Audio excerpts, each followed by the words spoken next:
আমি আল্লাহর কাছে চাইছিলাম যে আমার একটা সুন্দর একটা ছেলেতে আমি তাকে মানুষ করব, হাফেজ বানাবো। আসসালামু আলাইকুম দর্শক মন্ডলী। উমর ফারুক আল আজমির বাবা কেন আত্মহত্যা করতে চাইলো, আজকে আমরা সেই বিষয়ে বিস্তারিত জানার চেষ্টা করব আর তার বাবার মুখ থেকে তার সম্পর্কে বিস্তারিত জানার চেষ্টা করব আমরা। তো আমি আপনাদেরকে তার বাবার সাক্ষাৎকারে যে ভিডিও ফুটেজটি করা হয়েছিল সেই ভিডিও ফুটেজটি আমি আপনাদেরকে দেখাইতেছি। তার আগে আপনাদের কাছে ছোট্ট একটা রিকোয়েস্ট থাকবে, যারা এখনো পর্যন্ত আমার চ্যানেলটি সাবস্ক্রাইব করে নেন তারা সকল ধরনের সত্য নিউজ পেতে আমার চ্যানেলটি সাবস্ক্রাইব করে পাশে থাকা বেল আইকনটি অল করে দিবেন, যাতে ভিডিও আপলোড করার সাথে সাথে আপনাদের কাছে নোটিফিকেশন চলে যায়। তো বন্ধুরা, আর কথা না বাড়িয়ে আপনাদেরকে ভিডিও ফুটেজটি দেখাইতেছি। আমি আল্লাহর কাছে চাইছিলাম যে আমার একটা সুন্দর একটা ছেলেতে আমি তাকে মানুষ করব, হাফেজ বানাবো, মৌলানা বানাবো। দেশ আমার কষ্ট করার পরে মৌলানা হওয়ার পরে সে টিকটকে চলে গেছে। আমি মানুষের সাথে গেলে আমার দীক্ষা দিয়ে চলে। আমার কাছে সবাই প্রশ্ন করে আপনি মৌলানার বাপ, অত আমি আমার মরণ ছাড়া আল্লাহ আমি কি করব? আমি এখন গলায় রশি দিব না। আল্লাহ এমন সন্তান জানি আর কারো করে না আসে, আমি এটা চাই না। আল্লাহ তোমার আল্লাহ না দেখেন, আপনি কান্দেন না। একটা জিনিস বলছেন, যেহেতু আপনার ছেলে ওমর ফারুক হচ্ছে আপনার ছেলে, তাই না? আপনার ছেলে তো এর আগেও ফ্যান ফলোয়ার ছিল এর আগে, সে কিন্তু ভালো দিক দিয়ে কিন্তু ভাইরাল হতে পারতো, তাই না? সে কিন্তু যে কাজগুলো করতেছিল কিন্তু ভালো কাজ করতেছিল, এটা তো ভালো কাজ, তাই না? সে এগুলো বাদ দিয়ে কেন সে আজকে সোশ্যাল মিডিয়াতে টিকটক করে ভাইরাল হচ্ছে কেন? কারণটা কি? মানে সে কি এই সমাজ থেকে আলাদা করতেছে, ইসলাম থেকে আলাদা করতেছে? আমি জানি না বাবা, আমি জানি না। তারপর কিন্তু এখন মানুষ আমাকে সব সময় প্রশ্ন করে যে আপনার ছেলে এই দিকে যাচ্ছে কেন? আমি আল্লাহর কাছে কোনো জবাব। আচ্ছা, উনি কি কোনো মেয়েকে পছন্দ করতেন? আমার জানা ছিল না, আমি জানি না। আচ্ছা, আপনার ছেলেটা এখন কোথায় আছে? এখন কোথায় আছে? অনেকদিন ধরে আমার ফোনের সাথে কোনো যোগাযোগ নেই। আমি ফোন দিলি খালি ওয়েটিং আর ওয়েটিং। মানে আপনার ছেলে কি মানে আপনার সাথে কোনো যোগাযোগ করতেছে না নাকি? আমার মোবাইলে ওয়েটিং ভাই, আমি কোনো স্থান তার পাইতেছি না।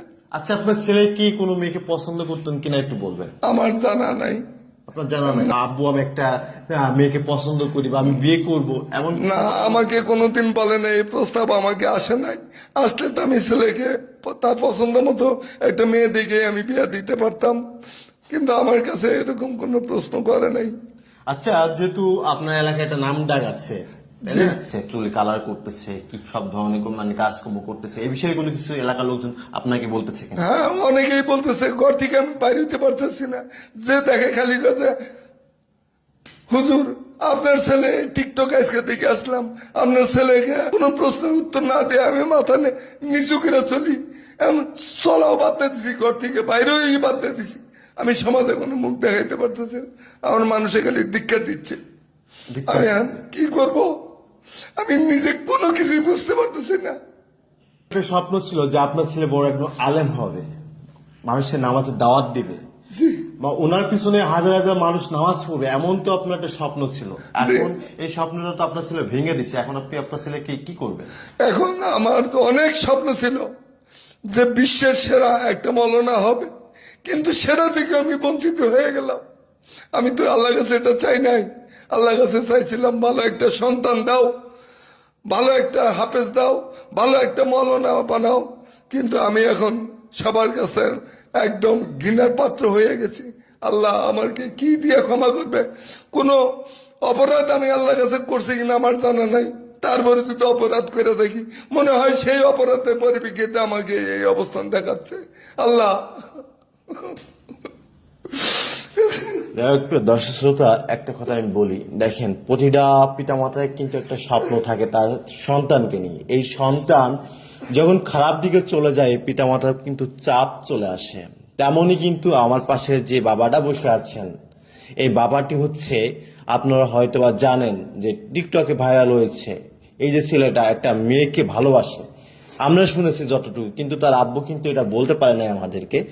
আমরা শুনেছি ওই ছেলেটা নাকি একটা মেয়েকে খুব পছন্দ করে, সে ভালোবাসতে পারে, এটা সিম্পল বিষয়, তাই না? কিন্তু সে ভালোবাসে বলে সেটা কি আছে টিকটকে চলে আসবে? এটা কোনো কথা? ভাই, আপনি তো একটা ভালো কাজ করতেছিলেন, আমরা তো দেখেছি যে আপনি সোশ্যাল মিডিয়াতে বিভিন্ন জায়গায় ওয়াজ করছেন, মাহফিল করেছেন, আপনার কথা শুনে হাজার হাজার মানুষ ইসলামের দাওয়াত পেয়েছে আপনার মাধ্যমে। কিন্তু আপনি কেন আপনি কেন আজকে ওই কাজটা বাদ দিয়ে আপনি কেন এই টিকটকে আসলেন? কেন আপনি সোশ্যাল মিডিয়াতে নোংরামি কাজগুলো আপনি করতেছেন কেন ভাই? আপনি যে পাগলামিগুলো করতেছেন, আপনার ভাবার দরকার আছে যে আপনার বাবা মা আছেন, তাদের একটা ইজ্জত সম্মান আছেন। আপনি যে পাগলামি করতেছেন, আপনার বাবার মুখটা কোথায় যাচ্ছে একবার ভাবছেন? আপনি এ ধরনের কাজ কেন করতেছেন ভাই? আপনার মাথায়, আমার মনে হচ্ছে আপনার মাথায় কোনো সমস্যা হচ্ছে। আচ্ছা, আপনার ছেলের কি কোনো মাথায় সমস্যা আছে? না, আমার মাথার সমস্যা তাহলে সে হাফেজ হইতে পারতো না, মৌলানা হইতে পারতো না, মানুষকে হেদায়েতের পথে আনছে, লাখো লাখো মুসল্লি তার বক্তব্য শুনছে, মাথায় কোনো সমস্যা নেই।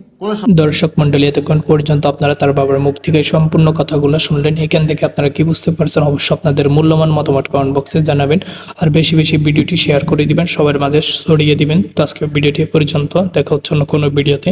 ততক্ষণ পর্যন্ত ভালো থাকুন, সুস্থ থাকুন, সবাইকে আসসালামু আলাইকুম।